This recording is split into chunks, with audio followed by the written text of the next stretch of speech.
शरीर को भोजन चाहिए, उसी प्रकार आत्मा को सत्संग चाहिए। शरीर की पुष्टि है भोजन से और आत्मा की पुष्टि है भजन से, इसलिए भोजन भी पर्याप्त हो और भजन भी पर्याप्त हो। भोजन में तो फिर भी मात्रा है, मात्रा भाव में ओ की मात्रा, मात्रा से भोजन करिए, जरूरत से ज्यादा खा लेंगे बीमार पड़ जाएंगे। भोजन में तो मात्रा है पर भजन में तो मात्रा भी नहीं है, बस करते जाओ कोई साइड इफेक्ट नहीं, कितना भी कर लो। जरूरत से ज्यादा खा लोगे तो पेट बिगड़ जाएगा, अपच हो जाएगा, प्राण भी निकल जाते हैं, ज्यादा खा लेने से आदमी मर जाता है। क्यों जी, सही है? ज्यादा खा लेने से मर जाएगा और ज्यादा भजन कर लिया तो तर जाएगा। इसलिए भोजन मात्रा से, भजन कोई मात्रा नहीं, करते जाओ। इसलिए ज्यादा नहीं, थोड़ी नहीं और थोड़ी नहीं भाई साहब, थोड़ी ही सही। सत्संग किया कर, भजन किया कर, जीवन की जितनी भी उल्टी बातें हैं सब सीधी हो जाएंगी। जीवन में उलझन है, सब सुलझ जाएंगे। जब तुझसे ना सुलझे तेरे उलझे हुए धंधे, तो भगवान के इंसाफ पे छोड़ दे ए बंदे। यही तेरी मुश्किल आसान करेगा, जो तू ना कर सका वो भगवान करेगा। एक बार भगवान के बनकर तो देखो, एक बार भगवान के होकर तो देखो, फिर देखो कि जीवन में आनंद कितना है। अभी तक हम संसार के बने फिर रहे हैं, इसलिए दुखी हैं, परेशान हैं, पीड़ित हैं। हर व्यक्ति दुखी है, परेशान है। कितनों को अनुभूति हो चुकी है सत्संग से भगवान की, ईश्वर की। प्रश्न ही खत्म हो गया कि ईश्वर है कि नहीं, है कि नहीं। आओ हम तुम्हें दिखा देते हैं ना, तो यह प्रश्न खत्म हो जाएगा। है ईश्वर के नहीं, मैं क्या बताऊं आपको। आ जाओ, 7 दिन का समय दे दो, तुम्हारा यह प्रश्न सदा सदा के लिए खत्म हो जाएगा। रसगुल्ला मीठा है कि नहीं, कौन क्या बताएगा? देखने से भी पता नहीं लगता कि मीठा है कि नहीं। आओ ना, तुम्हें खिला ही देते हैं। जब खा लोगे तो प्रश्न खत्म हो जाएगा कि मीठा है कि नहीं। बस उसी प्रकार ईश्वर रसगुल्ले के जैसा है। देखने वालों को लगता है पता नहीं ईश्वर है या नहीं, होगा कि नहीं, हाँ ना चलता रहता है। कन्फर्मेशन नहीं हो पाती सारी जिंदगी में, है ना। लेकिन आओ, हम आपको कहकर नहीं बताएंगे। अब हमारे कहने का समय नहीं है कि अब हम आपको कहकर बताएं कि ईश्वर है। आओ, हम आपको अब अनुभूति ही करा देते हैं, तो समस्या खत्म। अनुभव में आ जाएगा तो फिर प्रश्न ही खत्म हो जाएगा। ईश्वर अनुभव में ना आने से ये सवाल खड़े होते हैं कि ईश्वर है नहीं है नहीं है। अनुभव हो जाए, सवाल खत्म। क्यों जी? तो 7 दिन में ईश्वर की अनुभूति हो जाती है। हमें आप 7 दिन का समय दिया, केवल नॉलेज ज्ञान नहीं, 3 चीजें हैं, भक्ति, ज्ञान और वैराग्य। जो कथा सुनते हैं उनकी भक्ति बढ़ती है, ज्ञान बढ़ता है और संसार से अटैचमेंट कम होकर ईश्वर से लगाव ज्यादा होता है। यह सत्संग करता है। ठीक है मेरी माँ, मैया, समझ में आ रही है बातें? अच्छा, अब सुनो। सच्चिदानंद रूपाय विश्व, आपके ये शरीर और कोई सस्ता है? वहां हुई तो इनका दुख यहां दूर हो गया। आप धरती में कहीं भी होते हैं, आपके नाम से जब भागवत जी की पोथी होती है तो आपका दुख दूर हो जाता है, आप कहीं भी क्यों ना हो। इसलिए भागवत कहीं भी रह के आप अपने संकल्प से सुन सकते हैं। भक्ति महारानी ने सुना, इनके संकल्प से वहां हुई, हो गया काम। भागवत जी की महिमा हुई सदा सेव्या, सदा सेव्या श्रीमद् भागवती कथा।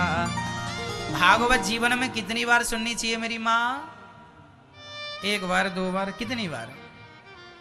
राम राम रटते रहो जब तक घट में प्राण, कभी तो दीन दयाल के भनक पड़ेगी कान। भगवान का नाम कब तक जपें? जब तक। मैया बताओ, भक्ति महारानी कौन सा कीर्तन करती हैं? कोई ना बोलेगा, केवल मैया बोलेंगी। कौन सा मैया? नहीं पता, नहीं आता। लो, मैया बहुत भोली है, कुछ नहीं आता। क्या भैया, अभी तो हमने बोल के बताया ना, बोलो श्री कृष्ण। बोल ही नहीं रही थी जब हम बोल रहे थे। बोलो श्री कृष्ण। आप बोलो मेरी माँ, बोलो श्री कृष्ण। बोलो मेरी माँ, बोलो श्री कृष्ण। गोविंद हरे मुरारी, हे नाथ, बोलो हे नाथ, नारायण वासुदेव। कोई अब आपसे पूछेगा कि भक्ति का कीर्तन कौन सा है, तो क्या बोलेंगे? क्या बोलेंगे?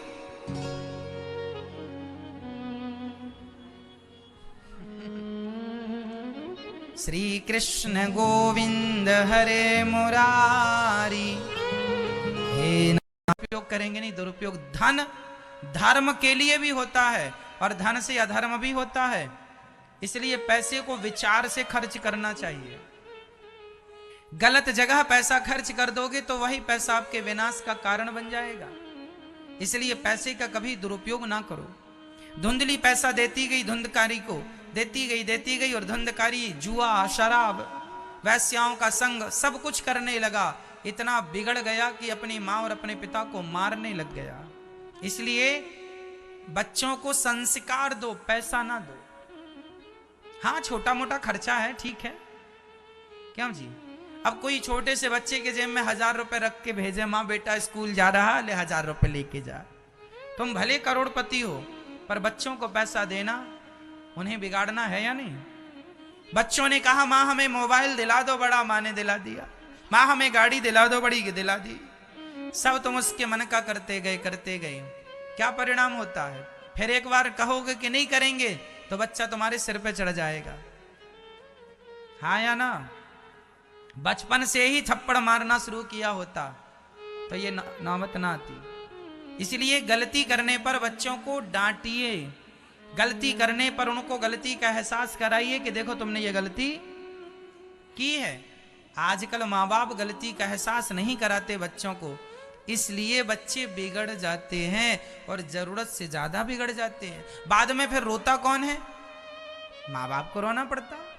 इसलिए चाहिए ये कि बच्चों को संस्कार दिया जाए, बच्चों को कथा सुनवाया करो, बच्चों को सेवा करना सिखाओ। जब भी बच्चों का जन्मदिन आए तो गरीब फुटपाथ पे ले जाया करो बच्चों को। छोटे फुटपाथ पर रहने वाले बच्चों को टॉफी, खिलौने, कपड़े बच्चों के हाथ से बंटवाया करो। बच्चे पूछेंगे माँ ये कौन है, बताओ उनको, देखो बेटा तुम्हारे पास खाने को रोटियां हैं, रहने को घर है, ये देखो फुटपाथ पे लोग रहते हैं, इनके पास खाने को भरपेट रोटियां नहीं है, सोने को छाया नहीं है, ओढ़ने को कंबल रजाई नहीं है। कितना अच्छा बनाया है आपको विधाता ने। तुम पैसे का दुरुपयोग, शराब पी रहे हो, सिगरेट पी रहे हो, गंदी आदतों में पैसे खर्च कर रहे हो। ये माँ बाप नहीं लगाम लगाएंगे तो कौन लगाएगा? पड़ोसी आएगा। क्यों मैं ये वाही ना करना? बहुत पश्चाताप करना पड़ता है। आपकी गलती आपको सारी जीवन रुलाएगी। हाँ या ना? इसलिए गलती ना करना मेरी माँ। धुंधकारी की माँ ने गलती की, पैसा गया। का संस्कार दिए होते तो आज ये नौबत ना आती। पढ़ाया होता ना, तुमने रामायण पढ़ाई होती कि देखो एक राम थे जो अपनी माँ की आज्ञा मान के वनवास चले गए। कोई सवाल जवाब नहीं किया माँ कैकेयी से तुमने वनवास क्यों भेजा, कोई किंतु नहीं, कोई परंतु नहीं। क्यों जी? हुआ था? राम जी ने कोई किंतु परंतु किया था? माँ ने कह दिया कैकेयी माँ ने वनवास जाना है, राम जी चले गए। सिखाओ बच्चों को, देखो ये होती है माँ की भक्ति। पिता की आज्ञा मानकर, पिताजी की आज्ञा से, माँ की आज्ञा मानकर, माँ की आज्ञा से राम जी निकल गए। अपने माँ बाप पर एक भी सवाल खड़ा नहीं किया। और लक्ष्मण जी ने कहा था सुमंत्र जी जा रहे हो, कह देना दशरथ जी से, अब वो हमारे कोई बाप आप नहीं है, अब तो उनका एक ही बेटा है केवल भरत, एक ही पत्नी है कैकेयी। राम जी ने डांटा, लक्ष्मण तुम अपने पिता के लिए ऐसे शब्दों का प्रयोग कर रहे हो। लक्ष्मण जी ने कहा भैया आपको कितना कष्ट दिया है कैकेयी और दशरथ जी ने। राम जी ने कहा बेटा भैया लक्ष्मण वो तुम्हारे पिता हैं, कैकेयी हमारी माँ है, कुछ भी किया उन्हें हमारे साथ, पर हमें ये अधिकार नहीं है कि हम उनके लिए अपशब्द का प्रयोग करें। क्या धर्म था देखो जरा, ये भारत है, ये भारत की बातें हैं। ऐसा बेटा चाहिए, ये नहीं कि माँ बाप की छाती पे चढ़ जाए। गलती कहां होती है? तुमने पढ़ाया कब रामचरितमानस बच्चों को? तुमने कब राम जी वाले संस्कार दिए हैं बच्चों को? राम जी वाले संस्कार दिए नहीं, रावण वाले दिए हैं तो रावण बन चुका। काश राम जी वाले संस्कार दिए होते बच्चों को तो राम जी बनते। गलती ना करना मेरी मां, रोते रोते तुम्हारे आंसू खत्म हो जाएंगे। खून ही आंसू बन के निकलेगा, जिसे कहते हैं खून के आंसू रोना।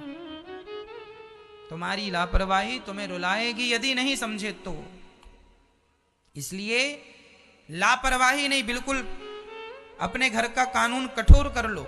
बच्चों के प्रति कोई लापरवाही नहीं। गलती करते हैं प्यार से समझाओ, नहीं समझे मार के समझाओ, कैसे भी समझाओ। छोटे हैं समझा दो, कच्चे घर हम आपसे प्रार्थना करते हैं।